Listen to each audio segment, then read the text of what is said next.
So let's start by looking at our reading literature standard that we're working on. Reading literature 6.1, I can cite textual evidence to support my analysis of what the text says explicitly as well as inferences drawn from the text. So there are three parts to that standard, three skills that we're going to work on.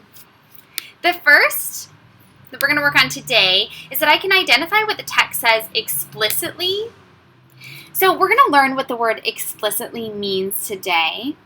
But those explicit details, that first step, identifying explicit details in the text, those details are going to become our clues for the second part, our inferences. I can draw inferences from the clues in the text. And then number 3, I can cite textual evidence to support my analysis.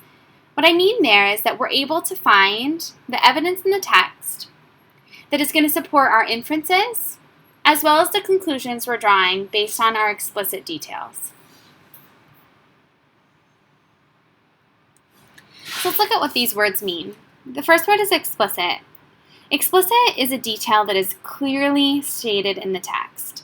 There's no room for confusion or for questions. Most likely, those explicit details are going to be stated word for word. So let's look at this image. So the explicit details, there's no room for confusion or questions. The explicit detail that I can, details for this image are that the little girl has a thermometer in her mouth and that she has a bathrobe on.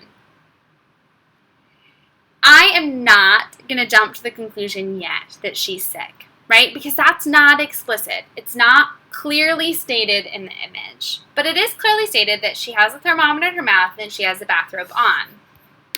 It's implied that she is sick. So implicit means something, a detail that is implied or suggested but not clearly stated. Implicit and explicit details we are going to see all over the text. Implicit details, the author clearly intended us to make that detail or to come to that conclusion, right? It's implied that the little girl is sick. An inference is a conclusion based on both evidence and reasoning. So the inference is a little bit different than implicit details, and then the inference is more of a mental leap. I need to use both evidence in the text as well as my own previous knowledge and experiences. So an inference I can make about this image is that this little girl feels crummy. I'm using both textual evidence and my previous experience. The textual evidence is her facial expression. Look at it. She definitely feels crummy. I'm also using my previous experience as evidence. I know that when I am sick, I feel crummy.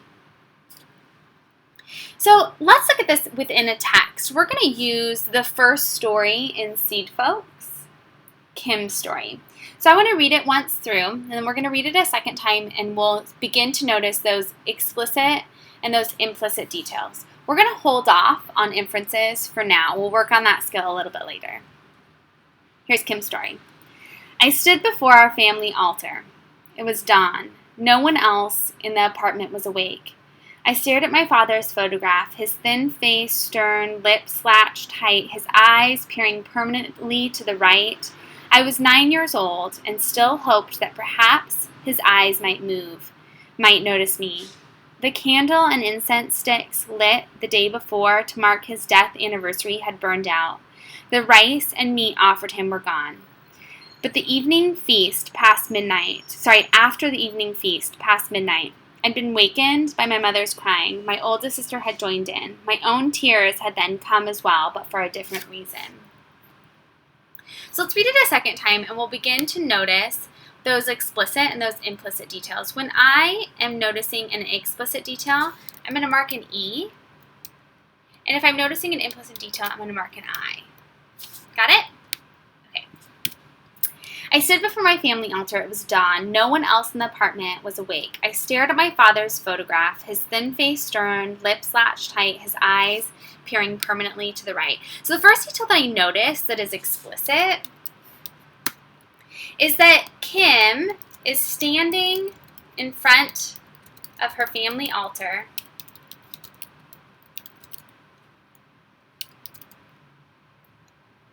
looking at a picture of her father. The reason that I know that this is true, the reason that this is explicit, is that it says,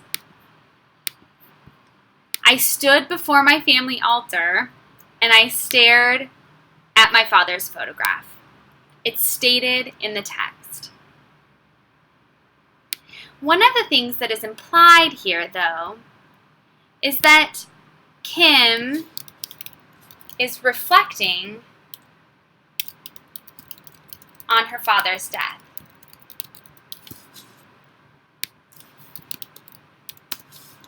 And we're going to use both the clues that we already highlighted, the clues I stood before my family altar and I stared at my father's photograph, but also the explicit detail later that it's the day after his death anniversary. So we'll get there. I was 9 years old and still hoped that perhaps his eyes might move, might notice me, right? That's another clue that she's reflecting. The candle and the incense sticks lit the day before to mark his death anniversary had burnt out. So that's going to be my explicit detail that is going to help me understand the implied detail that Kim's reflecting on her father's death, that it's explicit that it is the day after her father's death anniversary. Or let's say the anniversary of her father's death.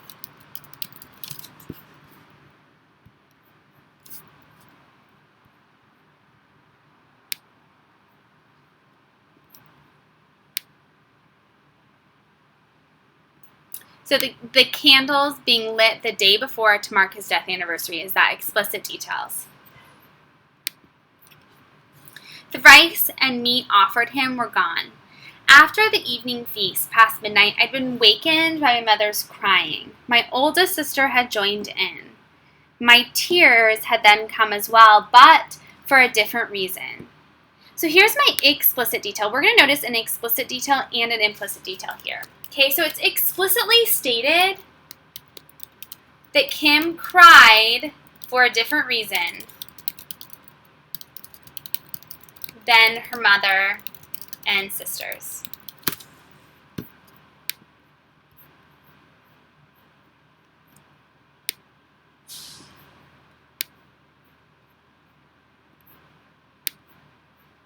Right? It says that it was for a different reason, explicitly stated.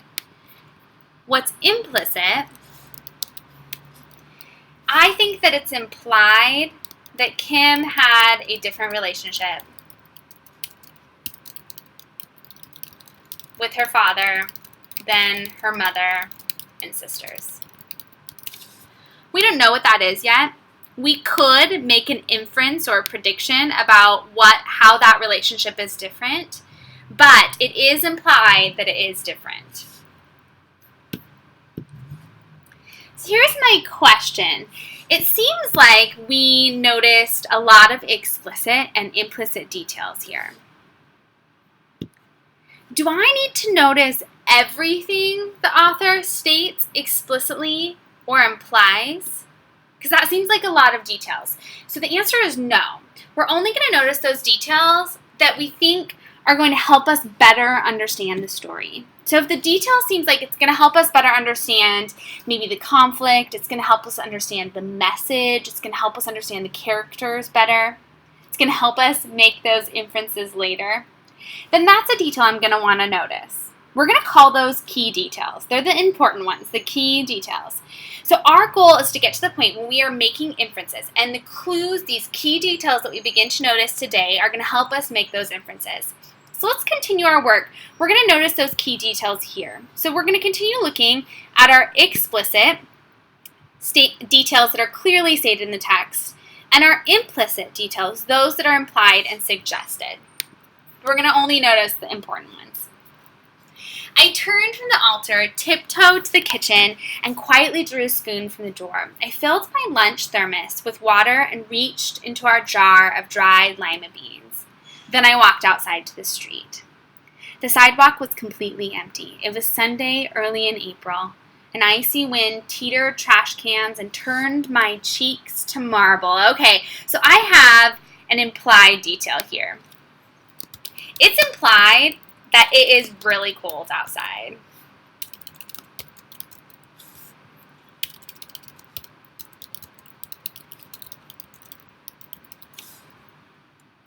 And the reason I think that's a key detail is because that's going to help me understand the mood of the story.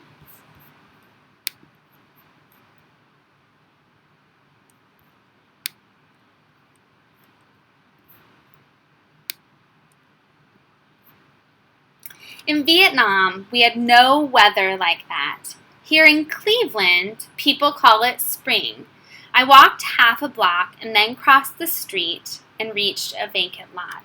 So one of the other details that's implied is that her family is from Vietnam. It's not explicit. It doesn't say, Kim doesn't say, my family was originally from Vietnam. However, we moved to Cleveland, right? But that's implied with this statement that in Vietnam we had no weather like that.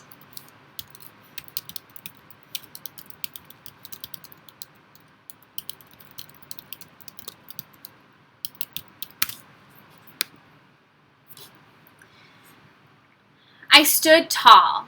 Ooh, I want to notice one explicit detail because I think that it's going to be important. I think that it's going to be important, an explicit detail is that she is walking to a vacant lot, so the lot is vacant. Vacant means empty.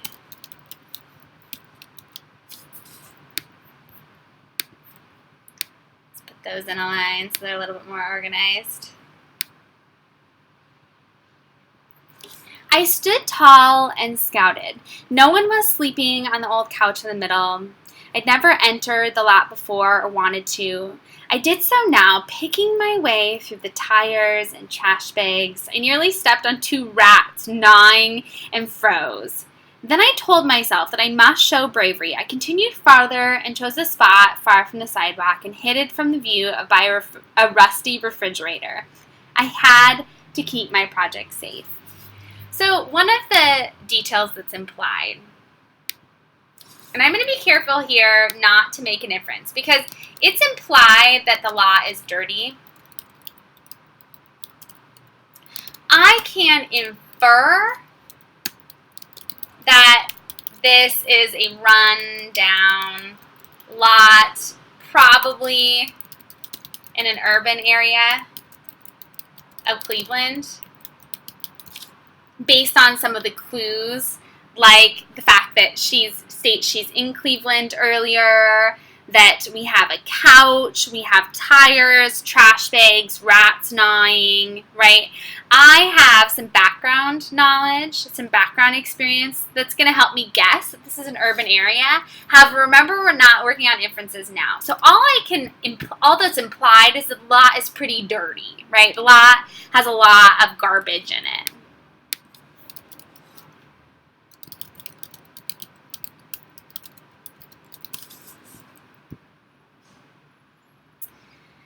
I continued further and took a spot far from the sidewalk, hidden from the view of from view by a rusty refrigerator. I had to keep my project safe.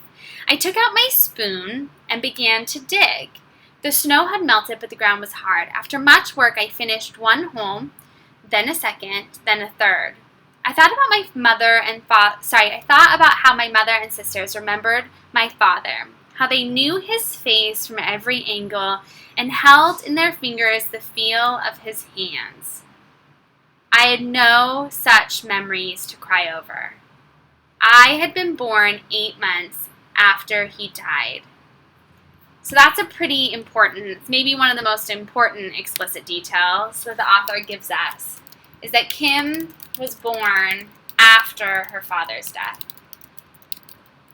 So she didn't know him. It's implied by this detail, I had no such memories to cry over. As well as what she's going to say now, worse, he had no memories of me. That she's sad that she didn't know her father.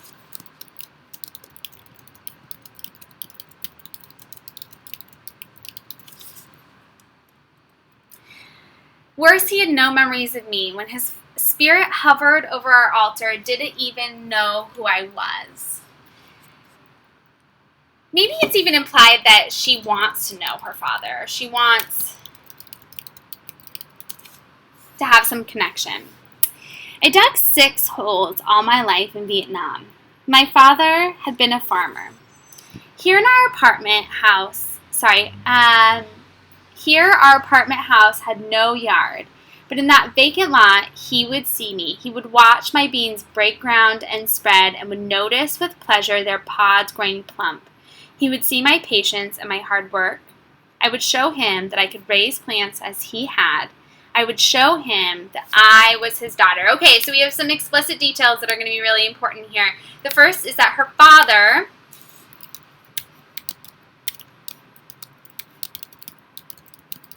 was a farmer.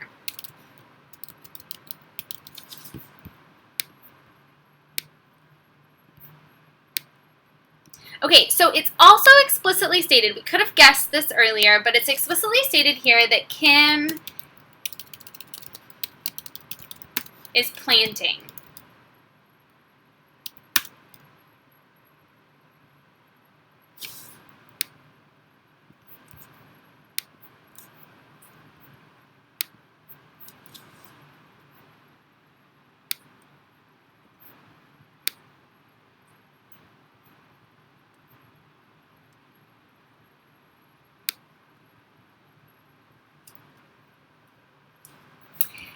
And she's planting, we'll notice, those beans, lima beans. So let's add that because that's explicitly stated in just a little bit.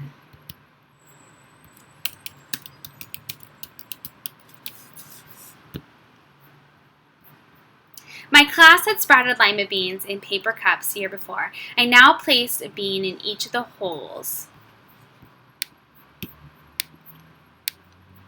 Let's move that down here.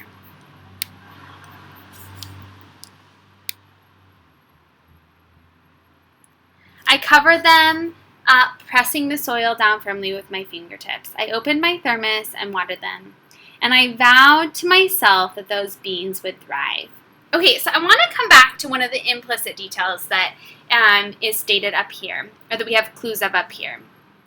When she says that I would show him that I could raise plants as he had, I would show him that I was his daughter, it's implied here that Kim is planting the beans to show her father that she is his daughter, or to have a connection to him.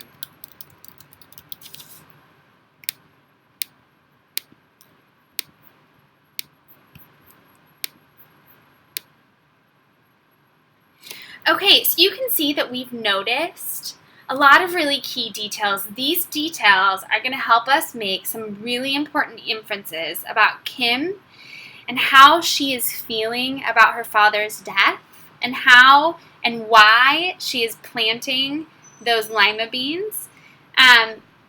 Those key details are going to help us make those inferences later. So let's review. An explicit detail is clearly stated in the text. There's no room for confusion or questions. An implicit detail is implied or suggested but not clearly stated. We'll learn inferences later this week.